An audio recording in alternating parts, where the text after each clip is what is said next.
రాజకీయం చదరంగం లాంటిది. మన మూవ్ సరిగ్గా లేదంటే ఏ క్షణానైనా చెక్ పడొచ్చు.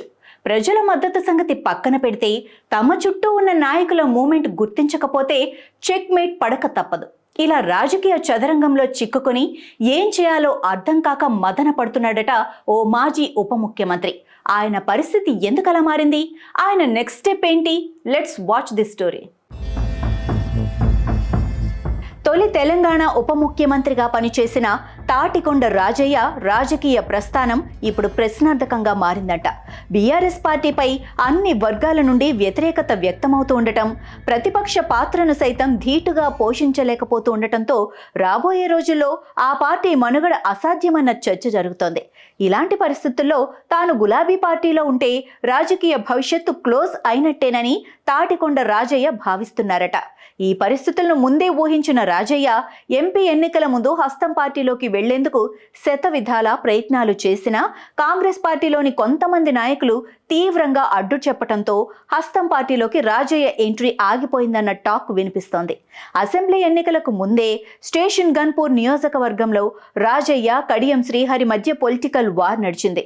ఇద్దరు బీఆర్ఎస్ లోనే ఉన్నప్పటికీ టికెట్ రేసులో ఇద్దరు ఒకరితో ఒకరు పోటీ పడ్డారు. చివరకు కడియం శ్రీహరి టికెట్ దక్కించుకొని ఎన్నికల్లో గెలిచారు. తాటికొండ రాజయ్యకు టికెట్ వచ్చే అవకాశం లేదని, అసెంబ్లీ ఎన్నికలకు ముందే పార్టీ మారాలని వరంగల్ జిల్లాకు చెందిన ఓ సీనియర్ బీఆర్ఎస్ నేత సలహా ఇచ్చారట.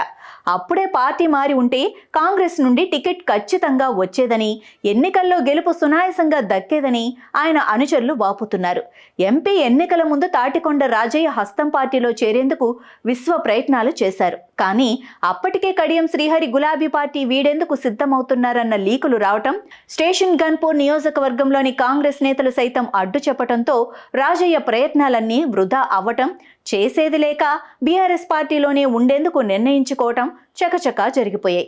అయితే రాజయ్యను పార్టీ నుండి వెళ్లగొట్టేందుకు వరంగల్లోని కొంతమంది బీఆర్ఎస్ నేతలు ప్రయత్నాలు చేస్తున్నారట. పార్టీ కార్యక్రమాలకు పిలవకపోవటం, ఒకవేళ పిలిచినా తగిన గౌరవం ఇవ్వట్లేదని తీవ్ర అసంతృప్తిలో రాజయ్య ఉన్నారట.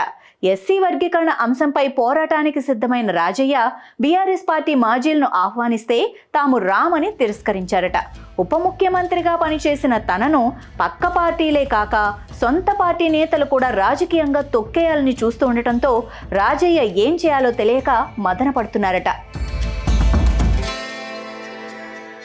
ఓవైపు టికెట్ రేసులో పడిపోయి ప్రజలకు దూరమైన రాజయ్య పొలిటికల్గా సైలెంట్ అయ్యారు. మరోవైపు పార్టీ నుండి వెళ్లగొట్టేలా సొంత పార్టీ నేతలు ప్రయత్నాలు చేస్తూ ఉండటంతో ఏం చేయాలో అర్థం కాని పరిస్థితుల్లో ఉన్నారట. హస్తం పార్టీ సైతం నో ఎంట్రీ బోర్డు పెట్టడంతో ఆయన రాజకీయ భవిష్యత్తుకు చెక్ మేట్ పడ్డట్లేనన్న చర్చ సాగుతోంది. చివరి ప్రయత్నంగా హస్తం పార్టీ తలుపులు తట్టాలని మరికొంతమంది సన్నిహితులు సలహా ఇస్తున్నారట. ఏది ఏమైనా తన తోటి లీడర్ల మూమెంట్ కనిపెట్టకపోవటం వల్లే ఈరోజు రాజయ్యకు ఈ పరిస్థితి వచ్చిందని స్టేషన్ గన్పూర్ ప్రజలు తెగ జాలి పడుతున్నారు.